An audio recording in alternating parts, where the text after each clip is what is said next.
Hello, my name is Catherine Bush, and welcome to my presentation of Holistic Alternative Healthcare. This is a practice that is near and dear to my heart, as I've been a practitioner of holistic medicine for over 12 years now. I've studied all over the United States with the Upledger Institute, which I will be speaking of later, as well as base a lot of my theories on the Eastern philosophies, Dr. Upledger's craniosacral therapy and somato-emotional release. What I see as a benefit to the people that I work on a weekly, daily basis has not only changed my life, but changed theirs. Some people I've actually been working on for 12 years consecutively, and it is a beautiful part of my life. I would like to share something with you before I go into the more factual part of this presentation. When I was doing my internship as a massage therapist, the late, wonderful Irene Gauthier, at 84 years old, who was the founder of the institute that I studied at, looked at my hands as I was working on someone and said, "Catherine, you're moving energy. I can see you. I can see your hands feeling it." From that moment on, she became a personal mentor to me. And since then, of course, I've lost her in my life, but she's always with me. And it has, with her guidance, been my journey into understanding the energy of the body and how balancing energy in different ways can contribute to all the 8 dimensions of wellness that have been described in this course. To begin with, I'd like to discuss Dr. John Upledger. He was a pioneering force in the world of energy. He was a doctor of osteotherapy, which is manipulating bones and muscles, and in 1970, he came to believe that there was something different in the body, something different that could make people feel better, not only emotionally, but physically. His renowned book, The Inner Physician in You, which I highly suggest reading, depicts his journey into what he discovered, as we know now, to be the craniosacral system. The craniosacral system is based on a semi-closed hydraulic system of the cerebrospinal fluid that moves between the spinal cord, or the dural tube, as Dr. Upledger refers it to, into the brain cavities. This is a cycle that happens every 90 seconds. All our life, while we're breathing, while we're sleeping, everything we do, this is a movement in our body, much like that of the beating of our heart and the pumping of our blood. We have to have cerebrospinal fluid in order to exist. Dr. Upledger found that when cerebrospinal fluid gets blocked or stuck, as he likes to say, many things are manifested within the body. It contributes to all factors of wellness. A lot of the time, if we're angry, if we have migraines, if we have chronic pain, releasing these stuck areas through manipulation of the therapist, wellness is created. To explain a little bit about the procedure, it is a 10-step protocol. The therapist uses a very, very light touch. Unlike what most people would consider massage therapy, it is the pressure of a nickel that you would feel in your hand. And it is a protocol that starts with feeling the craniosacral rhythm. And when we feel the craniosacral rhythm, we can tell where areas are blocked. This may be in the parietal area of the skull. It could be in the middle part of the spine. And with a very light touch and the intention of the therapist, these areas are unblocked. And with that being said, a sense of wellness is created. It's remarkable because most people don't realize what's bothering them. And when they come off the table after having experienced these protocols, there is a sense of lightness, there is a sense of homeostasis that is a wonderful thing to watch. Another one of Dr. Upledger's pioneering theories was somatic emotional release. This basically is trauma-based, anger-based. If we had a car accident 15 years ago, if we were sexually abused, verbally abused, even recent trauma, we hold in our energetic bodies. Dr. Upledger referred to these areas as energy cysts, balls of energy, if you will, that are negative and have a very despairing effect on our wellness. As a practitioner, the procedure to relieve these areas is once again to feel that cranial rhythm and find in the body areas of this. It's rather, to explain it, it's blackness. And as a being in tune to energy, you can feel the negativity. The somatic part of it is taking the patient to a gentle place, somewhere that they feel good, so that you as the practitioner can work within the negativity that they are holding.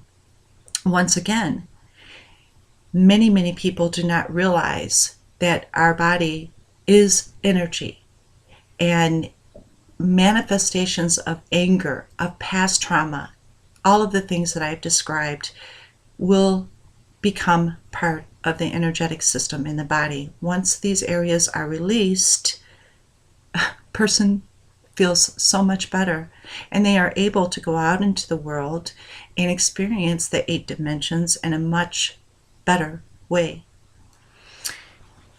To continue, I'd like to talk a little bit about self-acupressure.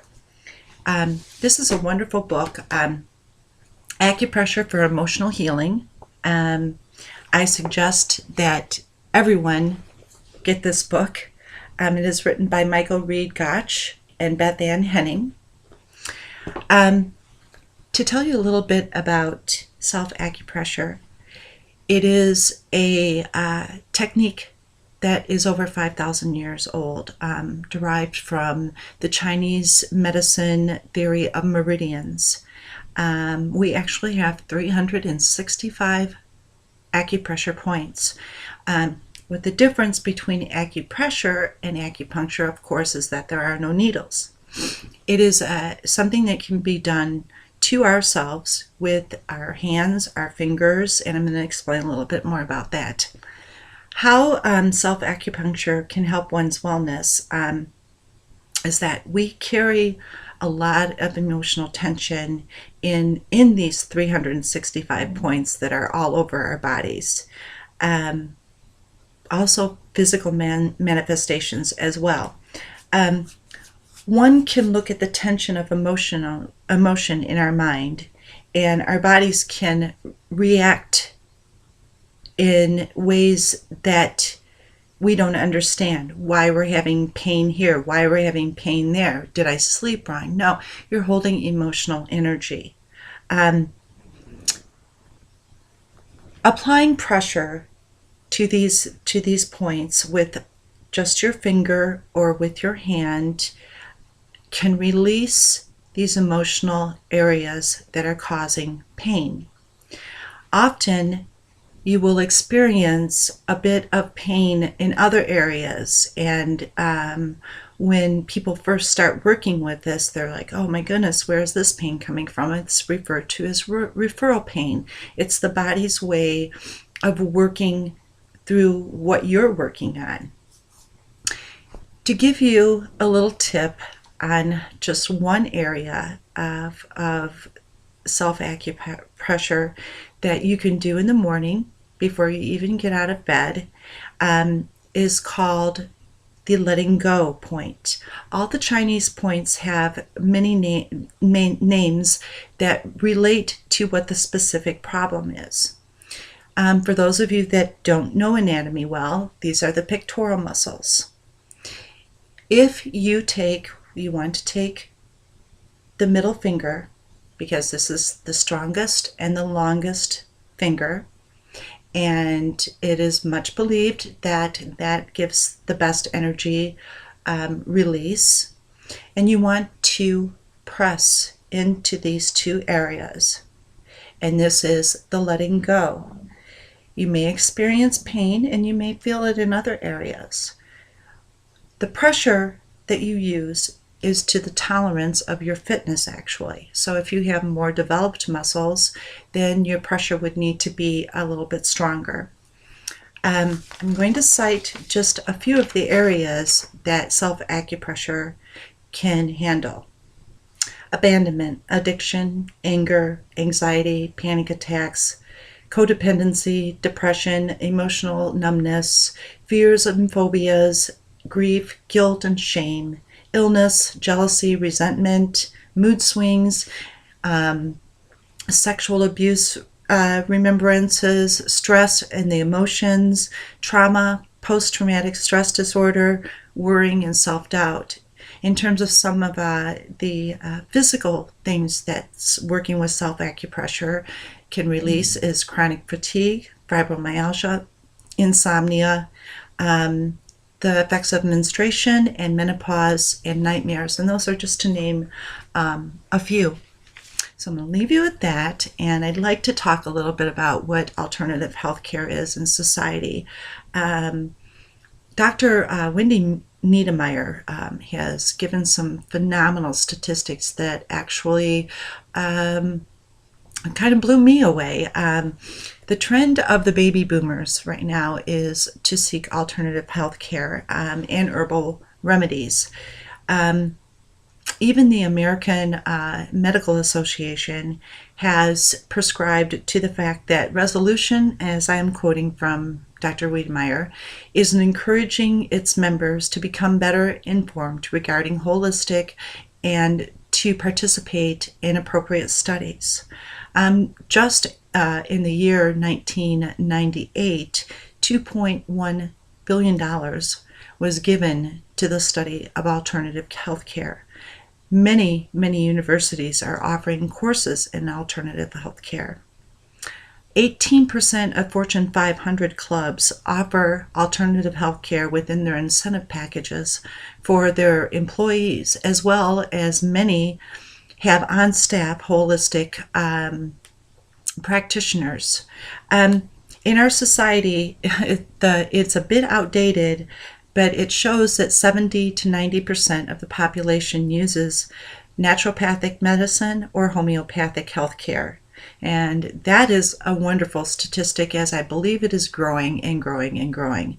Even Mayo clinics are now using craniosacral therapy, acupressure, acupuncture, and it is coming widely used as a way of creating wellness. Fitness centers are offering holistic health care in their facilities for extra charges, of course, but they're doing it. That's what's so wonderful. Where you can find alternative health care in your communities, much like your Whole Foods or your natural food stores, many of the workers there are very well learned in herbal remedies. They can help you with what your exact problem is. There is the Holistic Business Junction. That is a website that you can go to, and the American Holistic Association also has an area to go to. It is, in my opinion, that the U.S. medicine field is killing people with unnecessary surgeries, pharmaceutical medicines that not only destroy the liver and the kidneys, but just the unnecessary work that is being done on people. We're losing people. It is in my belief that if the trend of alternative health care continues, our life expectancy will raise. Our birth rate, which is of our babies, which is so low, will increase. And I believe that society will work in a better wellness fashion if we prescribe more to alternative health care. Thank you so much.